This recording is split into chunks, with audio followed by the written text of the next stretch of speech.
या गडावरती शिवाजी महाराज किती वर्ष राहिले? 10 वर्ष. आणि संभाजी महाराज 9 वर्ष राहिले. तर या दोन्ही राजांचं राहण्याचं ठिकाण कुठे होतं हे लोकांना शोधायचं. आता ज्या दरवाजातून तुम्ही आतमध्ये आलात तर या दरवाजापासून ती मागे विटांमध्ये बांधलेली भिंत, या कोपऱ्यापासून या मागच्या भिंतीपर्यंत हा आतमध्ये जो प्रशस्त जो पडलेला जो परिसर आहे ना, हा महाराजांचा पूर्वीचा राजवाडा. संभाजी राजेंनी या गडावर 9 वर्ष राज्य केलंय. असं सांगायचं की एकही लढाई न हारणारा, 248 लढाया 365 दिवसामध्ये जिंकणारा एकमेव राजा म्हणजे छत्रपती संभाजी राजा. संभाजी राजांना 1 फेब्रुवारी 1659 रोजी करवीरवरून पश्चिम महाराष्ट्रातून इकडे दक्षिणेकडे येत असताना संगमेश्वर येथे सरदेसाईंच्या वाड्यामध्ये त्यांचा मुक्काम होता आणि मोगली फौजांनी त्यांना पकडलं. पकडण्याचे धाडस त्यांना नव्हतं, पण आपलेच लोक फितूर झाले. गणोजी शिर्के यांच्या, गणोजी शिर्के कोण?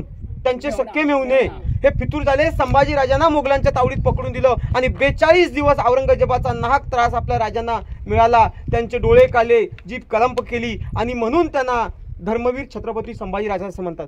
संभाजी राजांना मारल्यानंतर रायगडावरती काय झालं असं उतरती कळा लागली. म्हणून त्यावेळी औरंगजेब बादशाह स्वतः जाणून चुकला होता. सचमुच छावा वो शेर का. सुंदर वातावरण असेल ना तर रायगडाच्या विविध भागातून 8 किल्ले दिसतात. पूर्वेला पुणे जिल्ह्यामध्ये येतो तोरणा, राजगड, लिंगाणा. दक्षिणेला सातारा जिल्ह्यामध्ये येतो प्रतापगड, मकरंदगड. आणि उत्तरेला रायगड जिल्ह्यामध्ये येतो सोनगड, मानगड आणि चांभारगड. हे असे 8 किल्ले इथून दिसतात. उंच डोंगर दिसतो का सर्वात मागे, उलटा व्ही असं शोधला तर तो राजगड किल्ला आहे, स्वराज्याची पहिली राजधानी. अशी पकडत आलात का ती रांग कुठे इथे संपली, अशी बघा आकाशाला भिडल्यासारखी वाटते. डोंगर संपलाय म्हणजे खाली जमीन लेवळ आली. तर त्या डोंगराच्या मागच्या साईडला शिवतरगड येते, ज्या ठिकाणी रामदास स्वामी, कल्याण स्वामी दासबोध ग्रंथ लिहिला. प्लस ती त्या रांगेच्या 3 नंबरची रांग शेवटची बघा, ऐका, ती अशी इथपर्यंत शेवटला बघा, जिथे दुःखामध्ये दुःख खाली लपलेलं आहे. तो शेवट क्षेत्र महाबळेश्वरचा एरिया तो. आणि त्याच्या अलीकडे बघा हा पहिलाच डोंगर, आपण माझ्या हातासमोरचा पहिलाच डोंगर, त्याला गुहिरीचा डोंगर म्हणतात. आणि त्याच्या बरोबर मागे दिसणारा बघा त्या मधल्या खिंडारातून इकडे झाड आहेत आणि त्या डोंगराच्या मधल्या खिंडारातून मागे बघा असा दिसतो तो डोंगर. प्रतापगड आहे तो मकरंदगड आहे. प्रत्येक महालाला मागे शौचालय बांधलेले आहेत. आपण ज्या इंडियन टॉयलेट वापरतो ना चिनी मातीचं कमोड्स, तर हे ते पाहिलं ना शिवकालातलं तर तुमच्या लक्षात येईल की आज वापरतो ते फक्त मॉडिफाय केलंय. शिवकालात सुद्धा टॉयलेट वापरत होते. बघून या टॉयलेट जाऊन.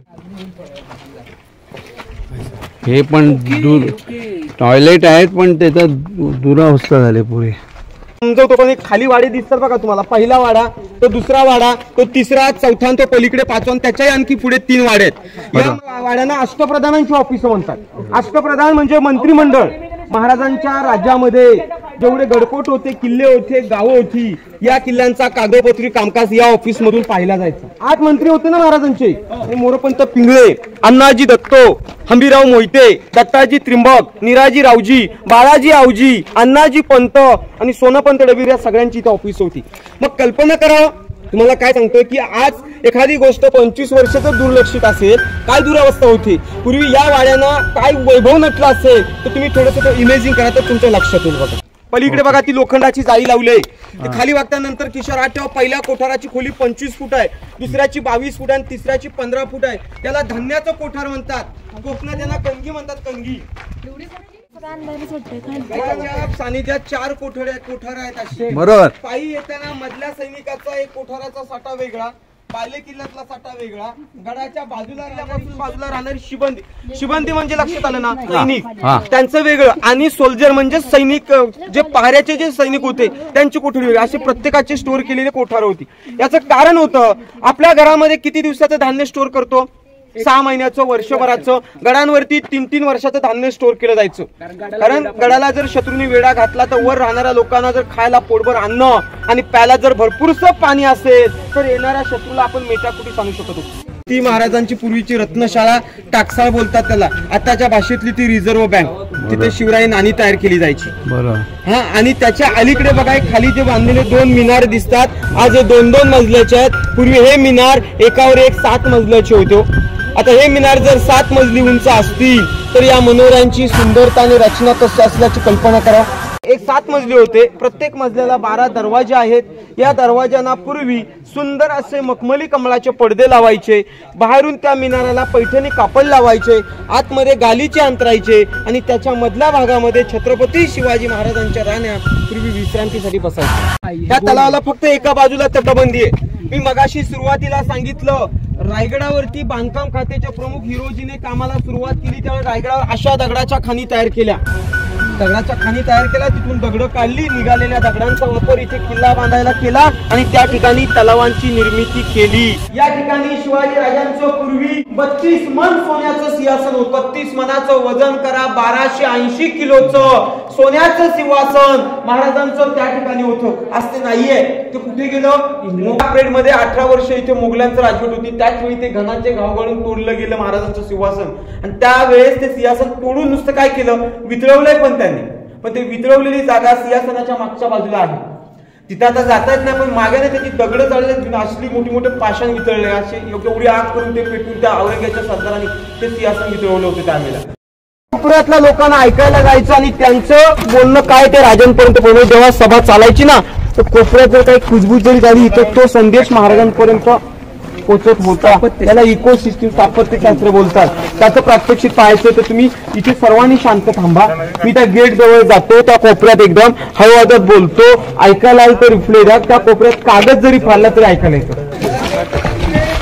सायलेन्स. तुम्हाला रायगड दर्शन आवडलं का?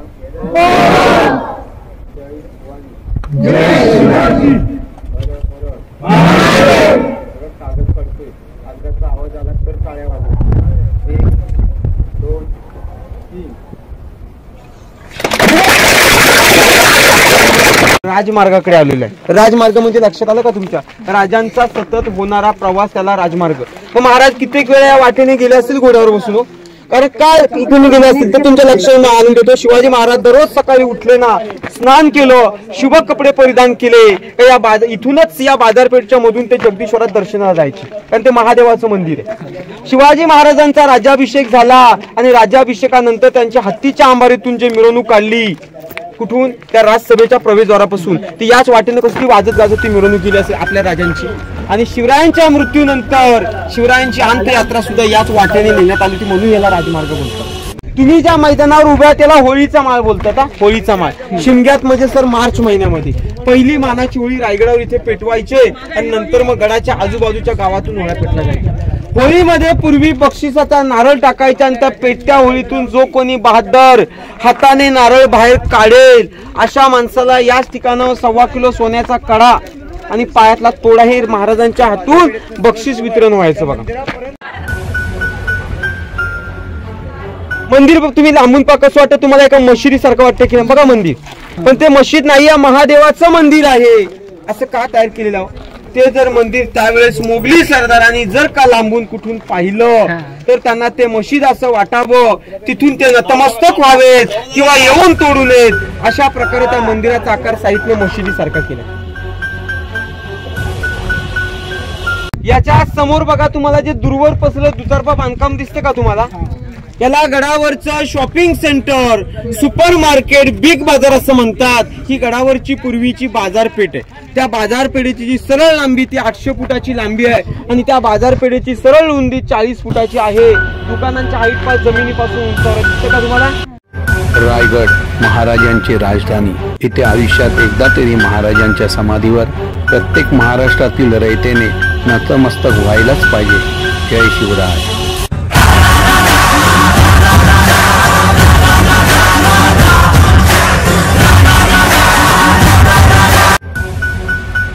आपल्याला व्हिडिओ कसा वाटला नक्की कमेंट करून सांगा. जय शिवराय.